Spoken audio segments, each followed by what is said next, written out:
Le pays tout entier est sous la domination d'une tribu maléfique. Le dernier espoir de liberté est un jeune homme qui unira l'arme légendaire à l'enfant royal et ramènera la paix. Selon une légende, la ville de Rantep est un grand royaume ancien construit grâce à une technique de combat appelée Muay Thai et à une arme sacrée connue sous le nom de Khao-Satra. Pendant de nombreux siècles, son peuple a vécu dans la paix et la prospérité, jusqu'à ce que le seigneur de Yaksa, le roi Yaksha, envoie ses troupes à la conquête des autres terres. Il attaqua depuis le nord, en passant par le royaume des singes, jusqu'au cœur de Rantep-Nakorn. Après une grande guerre, le roi et tous les membres de la famille royale ont été enfermés dans un donjon de 7 étages. Ainsi, personne n'osait résister. Pendant de nombreuses années, le peuple de Rantep-Nakorn a souffert. Puis le vieux prophète royal a prédit qu'un homme vaincrait ce mal. Il naîtra une année précise et combinera le Muay Thai et le Khao-Satra pour vaincre les Yaksha. Depuis lors, Lord de Yaksa a ordonné la destruction de toutes les écoles de Muay Thai et a emprisonné tous les garçons nés à une période propice. Ses forces ont cherché l'arme sacrée pour la détruire. Mais un brave général de l'armée, Pan, s'est glissé dans la chambre forte du trésor et a récupéré l'arme légendaire. Pan s'enfuit avec l'arme et son fils Hot, âgé de quelques mois. Le temps est terrifiant avec de fortes pluies et des tempêtes et Pan a du mal à marcher sur un pont de corde. Les Yaksha l'attaquent de toutes parts, mais ses compagnons font de leur mieux pour l'aider. Malheureusement, un méchant Yaksha saute sur le pont et tente de s'emparer de l'arme. Pan combat courageusement l'ennemi avec son épée tout en tenant fermement Khao-Satra et son fils. Le pont se brise et Pan tombe et disparaît dans la brume. Heureusement, il survit et s'échoue sur une île Nokaen avec son fils. Là, ils sont sauvés par un professeur de Muay Thai qui vit sur l'île avec beaucoup d'autres personnes. Plusieurs années passent et Hot est devenu un jeune homme. Il aime traîner sur l'île et arrive souvent en retard à son cours avec le professeur de Muay Thai. Son père le gronde et lui conseille de s'entraîner le plus possible. Son professeur est un homme dur qui ne parle pas beaucoup mais qui impose à Hot un entraînement intensif. Hot a souvent envie d'abandonner et perd sa motivation. Voyant son état, Pan décide d'expliquer enfin à son fils pourquoi il doit s'entraîner si dur. Il l'emmène dans une pièce secrète de leur maison où se trouve le Khao-Satra. Pan a sculpté le bois pour marquer son histoire. Sa mission était de se faufiler au centre du palais et de récupérer l'arme avant qu'elle ne soit détruite. Pan a emprunté le passage secret pour s'échapper vers le village d'Iron Gong, où il a rencontré les parents biologiques d'Hot. Ils ont sacrifié leur vie pour aider Pan à échapper au clan Yaksa. Ils ont demandé à Pan de prendre soin d'Hot avant de mourir. Ils sont l'homme et la femme qui apparaissent dans les rêves d'Hot. En tombant du pont, Pan s'est blessé les nerfs et est devenu à moitié paralysé. Il a essayé d'utiliser un aigle magique pour contacter son armée d'indépendance, mais il n'a pas eu de réponse. Il espère maintenant qu'Hot mènera à bien sa mission, à savoir apporter l'arme au donjon et la remettre à l'enfant royal. Après avoir compris la gravité de la situation, Hot s'entraîne sans relâche afin d'être prêt pour la mission le plus tôt possible. Pan conseille à son fils d'exercer son esprit à se concentrer. Il doit faire preuve d'esprit et d'intelligence. Le corps est le temple de l'esprit. Lorsqu'il se blesse, c'est au niveau du corps et non de l'esprit. Une fois qu'il aura focalisé son esprit et qu'il se sera concentré, il ne sentira rien. Lorsque son esprit et son corps seront prêts, Khao-Satra pourra lui prêter son pouvoir. Pan tatoue également un motif spécifique sur le corps d'Hot. Dans les mois qui suivent, Hot maîtrise le Muay Thai. Un jour, alors qu'il s'entraîne, Pan reçoit enfin une réponse de l'armée indépendantiste. Plus tard dans la nuit, un officier arrive sur l'île et dit à Pan qu'ils ont migré vers un autre endroit et que c'est pour cela qu'ils ont reçu son message si tard. Cependant, l'armée est prête à accomplir la mission et elle est plus digne de confiance qu'Hot. Pan préfère encore attendre le reste de l'armée. Lorsque l'officier se rend compte que Pan ne lui remettra pas le Khao-Satra, il lance une fusée éclairante pour avertir les Yaksha. Les monstres attaquent dans l'instant qui suit. L'officier n'était qu'un traître qui espionnait pour les Yaksha. Il conseille également à Pan d'abandonner face au pouvoir. Pan remet l'arme à Hot et lui conseille d'accomplir sa mission seul. Hot s'enfuit et saute de la falaise. Il nage jusqu'au rivage et voit l'île brûler avec ses proches. Hot s'effondre et se demande pourquoi il s'est entraîné si dur s'il n'a même pas pu sauver son père. Au bout d'un moment, il se ressaisit car il doit accomplir la mission pour laquelle tant de vies ont été sacrifiées. Hot atteint un autre village qui échappe à la domination des Yaksha. Il essaie de demander à tout le monde comment se rendre à Rantep-Nakorn, mais personne n'aime en parler. Hot continue d'errer dans les rues et sans que quelqu'un le suive. C'est un singe qui a volé l'arme. Pour échapper à Hot, le singe saute sur un bateau pirate volant. Hot le suit également et pénètre à l'intérieur du bateau où se trouvent plusieurs Yaksha qui ont kidnappé une belle dame.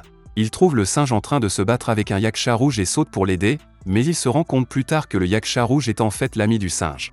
Les hommes de main les trouvent et les attaquent. Hot entre dans le donjon mais la femme kidnappée prévient les bandits et pendant qu'ils sont distraits, elle s'échappe de la cage. Il s'agit en fait d'une pirate chinoise nommée Xiaolan. Son bateau et ses hommes viennent aussi à sa rescousse. Les bandits libèrent un Yaksha géant qui attaque Xiaolan. Pour la sauver, Hot se jette à l'eau mais il est trop naïf pour combattre le monstre. Soudain, le Khao-Satra brille et vole vers Hot. Il lui donne suffisamment de puissance pour repousser le Yaksha géant. Hot perd ensuite connaissance et ouvre les yeux sur le navire de Xiaolan, où il est enfermé dans une cage avec le singe et le yaksha rouge. Le yaksha reconnaît le Chaosatra qui choisit lui-même son utilisateur. Et il a choisi Hot. Cependant, Hot croit que cela s'est produit uniquement pour qu'il puisse protéger l'arme et la remettre à l'enfant royal. Les trois vagabonds ont enfin l'occasion de se connaître. Le Raksha rouge est qualifié de traître car il a trompé sa propre race qu'il a bannie pour être tombé amoureux d'une humaine. Son vrai nom est Maratha. Le singe est en fait un prince nommé Vata dont le royaume entier a été détruit par les yakshas et qui a dû survivre en volant de la nourriture. Maratha et Vata se sont rencontrés par hasard et sont devenus de bons amis. Hot se présente à son tour et se rend compte qu'ils veulent tous se venger des yakshas. Xiaolan les entend tous et vient leur faire une proposition. Elle rendra l'arme d'Hot s'il la laisse participer à son voyage vers Rantep Nakorn car son frère a été kidnappé par les yakshas.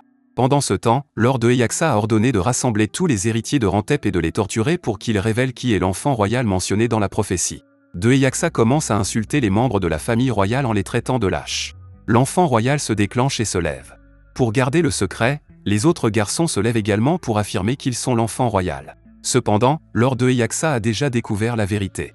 De retour au vaisseau volant, Hot remarque que Xiaolan joue d'un instrument de musique au milieu de la nuit. Hot se joint à elle avec son instrument. Après avoir joué pendant un certain temps, Hot s'arrête pour admirer l'habileté de Xiaolan, la faisant rougir. L'instrument lui a été offert par son père. Après lui, Xiaolan n'a eu que son frère, qui a été enlevé par les yakshas. Alors qu'ils discutent, Maratha entend un bruit inquiétant. Quelqu'un vient les attaquer. C'est le célèbre yaksha Black Yager, envoyé par le seigneur de Eyaxa pour récupérer l'arme. Il atterrit avec son oiseau monstrueux et attaque Hot. Il a également amené ses troupes qui suivent le navire. Pour les laisser derrière, Xiaolan prend les commandes du navire et passe sous la falaise. Le bateau s'écrase sur le passage sous la falaise. Hot reprend ses esprits et aide Xiaolan à se relever. Il remarque ensuite le Chaosatra et s'apprête à le ramasser. Mais Black Yager a lui aussi survécu au crash. Il colle Hot au mur et l'écrase de ses griffes. Hot le traite de démon, ce qui déclenche la mémoire de Yager. Il dit à Hot qu'il n'a pas le droit de le traiter de démon. Il y a bien longtemps, cette terre appartenait aux ancêtres de Yager, avant que les clans d'Hot ne l'envahissent et s'en emparent, puis la revendiquent sous le nom de Rantep Nakorn. Ils ont brûlé la ville précédente et échangé les yakshas comme des animaux. Toutes les cicatrices que Yager a sur le visage ont été faites par des humains. Hot est sur le point de mourir étouffé, mais Chaosatra s'active à nouveau et donne du pouvoir à Hot. Il renverse Yager et l'accuse d'avoir tué ses proches. Yager a également accepté sa défaite et veut se faire tuer par un ennemi aussi habile qu'Hot. Hot s'apprête à tuer Yager, mais l'arme se désactive. Par la suite, Hot entend une voix qui lui dit de pardonner et d'oublier. Il épargne la vie de Yager car le tuer ne ramènera pas ceux qui sont déjà morts. Ils veulent tous deux se venger et se battre dans une guerre qu'ils n'ont pas commencée. Hot met Yager sur son oiseau et lui dit de commencer une vie meilleure. Il poursuit ensuite son voyage jusqu'à Rantep Nakorn. Tout le pays est entouré de gardes et ils ne peuvent pas entrer directement. Hot se souvient qu'il y a un passage secret dans son lieu de naissance qui mène au centre de Rantep. Il atteint son lieu de naissance où plusieurs cloches entourent une zone spécifique. Lorsqu'Hot sonne la cloche, un passage secret s'ouvre depuis le sol et les emmène à Rantep. Une grande cérémonie est en cours au cours de laquelle l'enfant royal sera sacrifié. Il est ligoté alors que les autres héritiers ont perdu tout espoir. Hot et ses amis se font passer pour des esclaves emmenés par Maratha. Ils arrivent à l'endroit où se déroule le rituel. L'officier humain le reconnaît mais il est trop tard. Hot se précipite pour sauver l'enfant royal tandis que ses amis combattent les yakshas. Avec l'aide de Maratha, Hot réussit à amener l'enfant royal en lieu sûr et lui donne le Chaosatra. Sa mission semble enfin accomplie. Mais ce n'était qu'un piège. L'enfant royal était le seigneur de Eyaxa déguisé. Il s'empare de l'arme et ordonne de capturer Hot et ses amis. L'arme est jetée dans le feu et Hot et les autres humains seront sacrifiés au matin. Pendant ce temps, la véritable identité de Maratha est révélée. Il est le frère du seigneur de Eyaxa qui a été banni pour être tombé amoureux d'une humaine. De Eyaxa garde toujours sa maîtresse et menace de la tuer si Maratha ne tue pas Hot et ses autres amis. Maratha refuse de le faire et le cruel de Eyaxa tue la pauvre femme. Au lieu d'abandonner, Maratha est prêt à tuer son propre frère. Il commence à se battre mais personne ne peut s'opposer au puissant de Eyaxa. Hot se souvient de ce que lui a dit son père. Les miracles se produisent si la foi est assez forte. Avec la dernière goutte de ses forces, Hot commence à traîner les lourdes chaînes pour sauver Chaosatra. De Eyaxa tente de l'arrêter mais Yager s'interpose. Il est revenu pour rendre l'appareil à Hot. Après avoir jeté Yager, De Eyaxa revient vers Hot qui tient Chaosatra serré contre sa poitrine. De Eyaxa pense que la prophétie n'était qu'un mensonge et que personne ne pourra jamais s'opposer à lui. En disant cela, il pousse Hot de toutes ses forces, ce qui brise Chaosatra et tue Hot. Alors que tout le monde pensait que c'était fini, les étoiles se sont arrangées selon un schéma précis. Le Chaosatra recouvre le corps d'Hot et lui donne tout le pouvoir. C'est lui qui a fait l'objet de la prophétie. Celui qui combinera le Muay Thai et le Chaosatra pour vaincre De Eyaxa. Les tatouages d'Hot portent également une signification importante et commencent à briller. Il attaque De Eyaxa et l'expulse du temple. De Eyaxa hurle de colère et se transforme en un énorme monstre doté de 3 paires de mains. Hoth n'est pas du tout effrayé et continue à se battre courageusement contre le monstre. C'est la mission pour laquelle il est né. C'est la punition pour toutes les mauvaises actions de Eyaxa. C'est le moment pour lequel les êtres chers et les ancêtres d'Hoth ont sacrifié leur vie. En pensant à tout cela, Hoth concentre ses pouvoirs en un dernier coup et vainc le Seigneur maléfique. Le soleil brille et apporte un nouvel espoir de vie.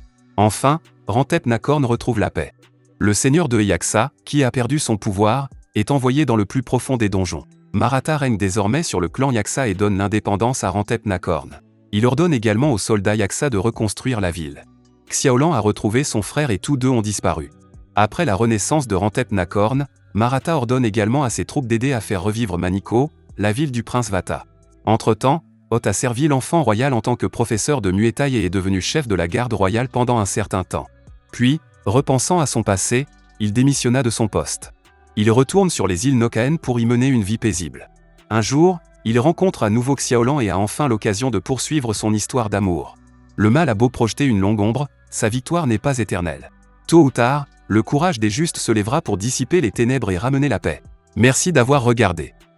Si vous avez aimé la vidéo et que vous souhaitez aider la chaîne à grandir, laissez un like, un commentaire et abonnez-vous.